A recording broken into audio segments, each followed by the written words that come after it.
Guys, can we all be quiet for a second?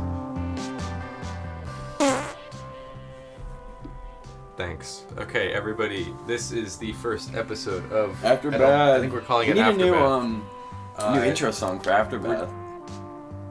Well, we'll work on. I'll find one. Leave We'll your get there. entries in the subreddit. I'm putting the Yai theme. post. Alright, so everybody, welcome to Afterbath. This is the Bathtime Boys movie, not even really review, just discussion show, where we kind of just watch movies and have a good time. This episode we watched a Japanese film called Penguin's Memory, A Tale of Happiness. It was a good movie. It was a and it's good fucking... I think we all liked it. But basically, we'll get into it, but the most basic premise is it is Club a film. Penguin. And the main characters are these they look like Club Penguin characters, but the movie is about a Vietnam War veteran who is suffering PTSD from the death of his friends, and he tries to find a way to live his life. So I guess we should get into the plot. Eric, do you want to take that from here? So we start Mike and his two homies. It's like Tom and Sam or something. I want to say, yeah, one of them looked like Simon from Alvin and the Chipmunks. Oh, Bob. Okay, it was Bob. It was Bob and Al. Al, I remember now. Really? Bob, Al, and Mike. Those were their names. Bobble Mike. We're going with that. Mike. So Bobble and Mike, they run in, and it opens up, and so Bob gets shot. Literally, man gets gatted, and so they're all like, shit, we gotta save him. So. And then Bob dies. Yeah, Bob dies. One of them doesn't even. They're trying to get to this helicopter because they got put away from the rest of their patrol. They're trying to find their patrol again, and they find the helicopter. They find the helicopters coming in and slaughtering civilians. Oh yeah. Yeah, that was fucked up. That was Literally insane. Killing civilians? Oh my god! Oh my god! Jesus! Yeah, I don't think they hit a single person there. It was so weird. The helicopters on his side came through and fucking obliterated this huge line of villagers. It was at least like 45 like penguins in this line, and they're all like dirty and like broken, and they're all just walking, and then the helicopters come over, and they just mow them down. The whole movie, I just like that whole starting sequence. I was crazy. like, they are going to play Creedence Clearwater. I swear. When is it gonna start?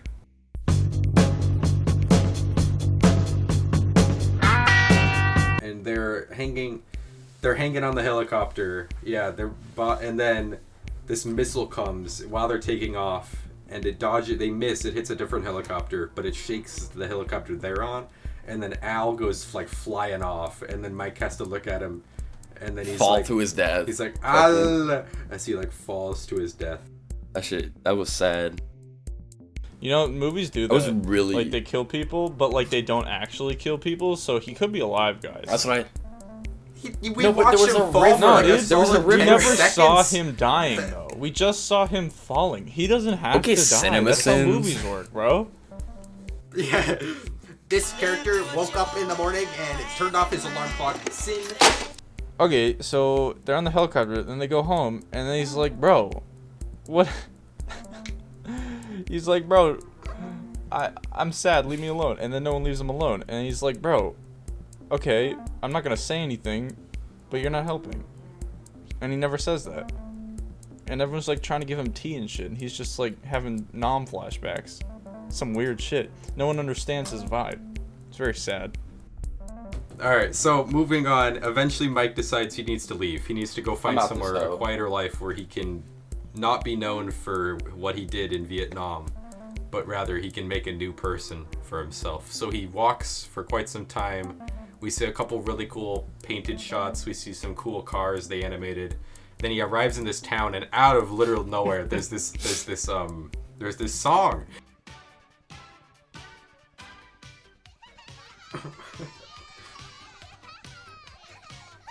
Me and the boys. This is a musical now. Okay, this kind of bops. It honestly, pumpkin pie. Let's go. Yo, You know a penguin couldn't sing like this, though. How do you know? You from that one? Yeah, bro. The ones at the Oregon Zoo, bro. They stanky. Oh yeah. So from here, the penguin decides he needs to get some degree of a job. So he goes and finds this, I don't want to say stereotypical, Maze just goes to a library. but on the verge. He goes to a library and there's this taller, elongated headed, I think he wore glasses and he talked in a very wise voice, a very stereotypical like elder character. And he's like, hey, I want a It's job. like Gandalf The penguin. guy's like, okay. Okay, we actually missed the part where she comes to the library. So he's working at the library, gets a job, he does his whole mentor phase, and she comes in, and they're talking about poetry because there's a tie back to the beginning of the book. Not a book, we're watching a fucking movie. But tie back to the beginning of the movie where he's sitting in the cave with the homies, and the main, like, Al guy is like this big machine gun wielding motherfucker. And Mike brings out a poetry book with a flower on the front. He's reading it, and Al's like, "Is that gonna save you in the battlefield?" He's like, "No, I just want some sort of memory of home. It's like a peacefulness." So he has this. It like the idea is he comes to the library. You know, he likes books. He's the knowledgeable motherfucker. You know. And she comes in and is like, "Hey, I need a poetry book because my friends have recommended these beautiful poems to me." And he's like, "Here's this one." And she's like, "You're new in town. Let me show you around. Thank you for finding me this amazing book." And that's their whole, like, character bonding scene. They go around and sit at the sunset, and they start hanging out more, and then they have the kiss scene. Kiss scene. You're really emotional about the kiss scene. Put your hand on my shoulder. Oh, Do it. Do it.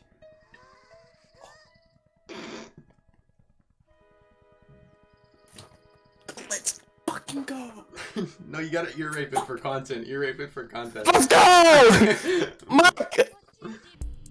Yeah, so Jack, like I said before, he's this guy who, like, her dad wants him to get with Jill, and Jill's like, "No, we haven't talked about this one yet," because when Jill comes back from the city, she meets in this restaurant with Mike, and they're talking it all out, and Jack shows up and he's like, "Hey, this is my lady," and Jack's like, Mike is like, "Jack, dude, that's untrue," and gives him a good sock on the face, and then Jack spits facts, and Mike's like, "Damn, this girl played me," and then he leaves, and then they don't talk for like a long time. Like, there's a big period of time. Wait, bro, is that why he punched that dude? Yeah. Yeah? Oh. Well, I didn't follow any of that. No, I think you tuned out like 5 minutes into the film after the funny gun scene. Yeah. Yeah, basically. But so I guess so this is the most insane part of the film. So Jill and Mike got into that fight, and they're like, "Hey, or Jill's like, "Hey, you should go to the city." Mike's like, "No, I don't wanna." So Jill then goes to the bar. It's closed. Her aunt's in there crying about something. I think it was something about how she never found anyone. And then Jill's talking about how all that happened. And the Madame character is like, "I used to be a singer too." And Jill's like, "Really?" And she's like, "Yeah, I was told I was going to be famous. And then I was going to go to the city, and I decided not to. I think she wanted to live a quiet life." And then out of nowhere,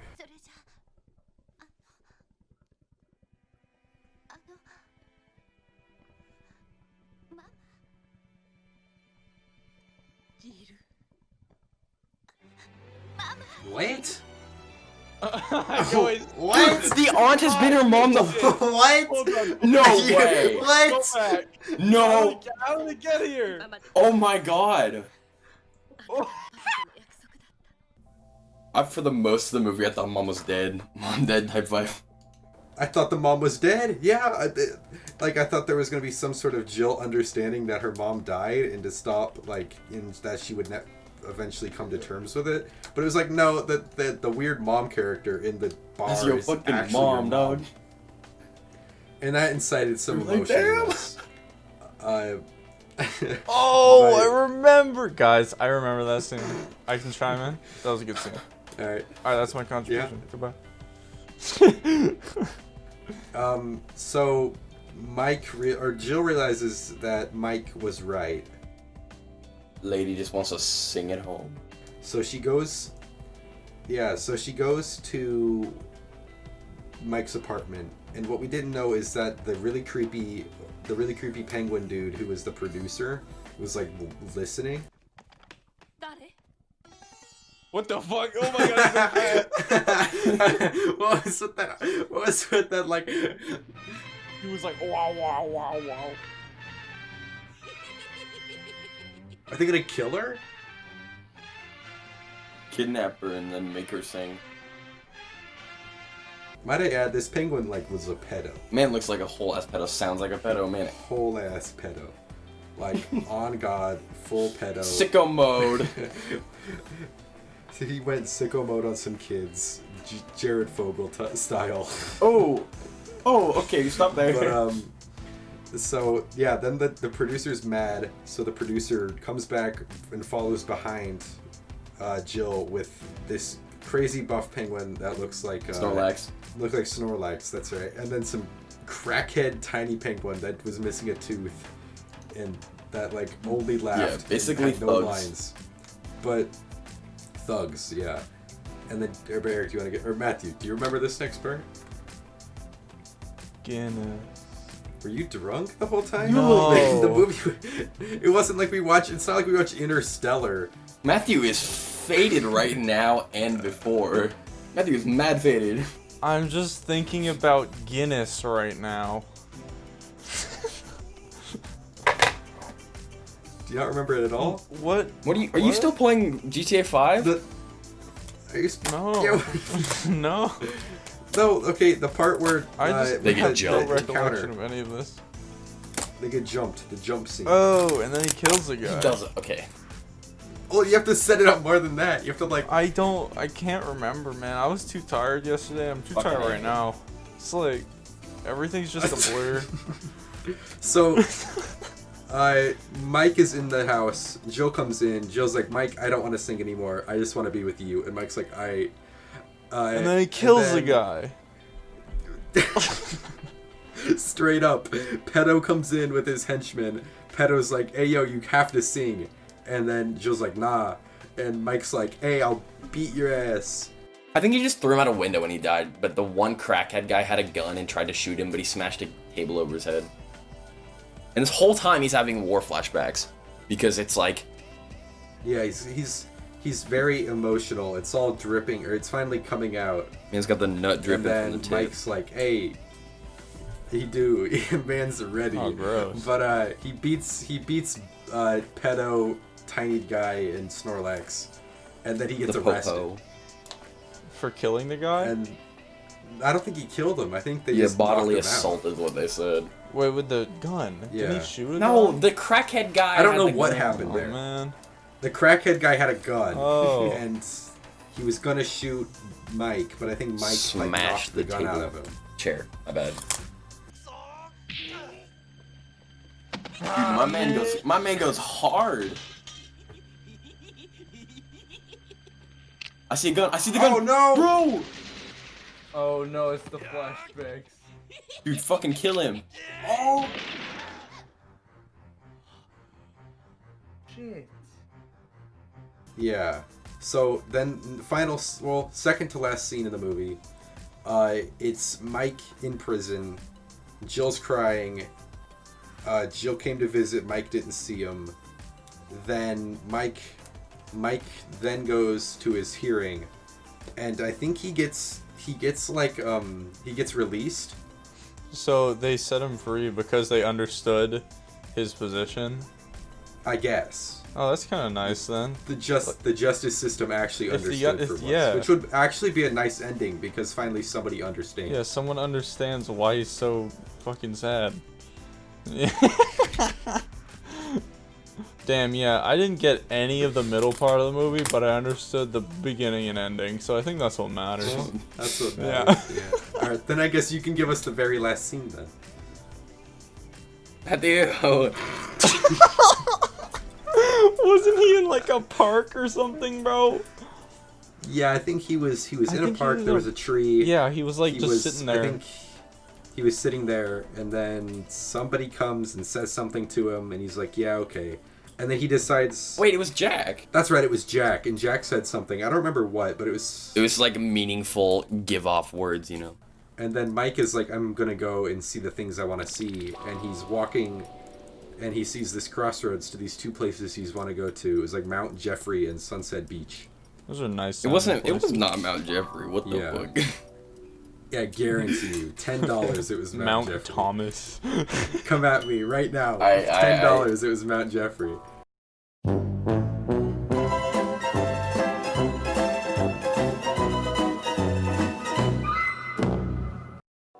But yeah, so he's there, and that was the one thing he told Jill before he, like, the whole stuff went down. Like, when Jill came in, talked to him about the poster, like, the whole thing, when they finally started talking again. And the ending is he's standing there looking, he's like, I can't fucking choose. And then Jill pulls up, and it just reassures everyone on their codependent relationship, because suddenly Mike needs a woman to help him choose which way to go in life.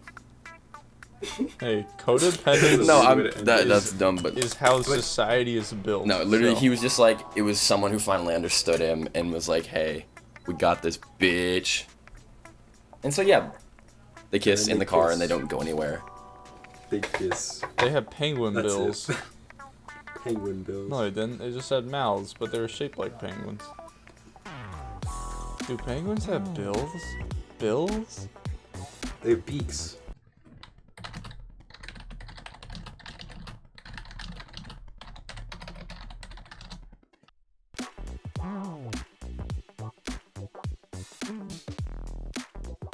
So I guess now we should talk about general opinions on this film. We'll start with Matthew. Go, Matthew. So you know that meme of Kendrick Lamar where he just says "damn"? Damn. Yeah. Yeah, that's how I meme. feel. That's just his album. Oh, that's the album. I thought that was a meme. That's just straight up that's straight up a whole Kendrick Lamar album. All right, it's not even a meme. It's a meme, honestly. So that's my feeling. Just damn, like a depressing damn. Yeah, I mean the dude had this hard ass life experience, and he's gonna take a long time to recover from it. So just damn, Kendrick Lamar face. Man, Really, nothing all to you say have, but I mean, damn. anything to say about cinematography. All Japanese movies look like that, and I have no problem because they all look good, but they're all like the same. Like you can't tell differences. Eric, do you want to do your opinion? I thought that shit was fire, bro. That was such a good movie. Literally, I like, damn. Like a better damn than Matthew's damn though. It was such a beautiful, emotional movie for being fucking Club Penguin in Vietnam. Yeah. Okay. So I thought the film was good. I liked it. There were certain things that were weird. I don't know if that was just the translation errors with subtitles. Yeah, but low-key the plot was just... the way they communicated the whole thing with Jack and Jill. The fact that they gave them names that are like connected, like Jack and Jill. That was easy to understand. That was easy to understand. I liked that. But at the same time, then why weren't they like already married? Like when Jill was talking to her dad, there was this whole thing about Jack, and I don't remember exactly what it was, but it was something about how they were like about to get married. So it's like, oh, okay, this is gonna be a thing of like Jill is getting married against her will. It's gonna be like Romeo and Juliet kind of thing. It was just But it was just that they were like they were meant for each other according to the dad. The dad liked him because he was rich. Yeah, he was a doctor. 6.5 hours later. So now that Matthew's back, I can give you guys the final statement for this film. Yeah. That I've been holding from both of you for quite some time. Oh god, oh fuck. This film was a beer advertisement. No way. Like legit, it was a Japanese beer advertisement. It was an hour and 45 minutes. An hour, 45-minute beer advertisement. I don't believe you. I can pull up stuff on the screen right now. Please share your There it is. screen. There's some evidence that supports it. But What? yeah, I learned this that a few minutes after we guys, we all. There was never any product in the movie. There was never any product. Oh my god. Was there like a brand? Oh my god. I can't tell you because I don't remember. I mean, That was this so movie called? emotional I'm and gonna look beautiful. I'm How gonna is look at it again? What was it called? literally Look at it that? again. What was it called? But- That, like- Penguin Japanese movie? It's called A Penguin's Memory. Okay. Dog, what? So now that we've successfully talked about that, and it's way less funny, thank you for coming to Afterbath. This was the first episode. Hopefully we'll have more episodes coming with friends and other people. And if you have a movie you absolutely need us to watch, hopefully it's a really old movie because I don't want to have to watch a new garbage superhero film. Give us something fun from the 80s or 90s, and we'll watch it. Yo, mama. I was Tyler. I was Eric. And I'm not liable. Alright, goodbye.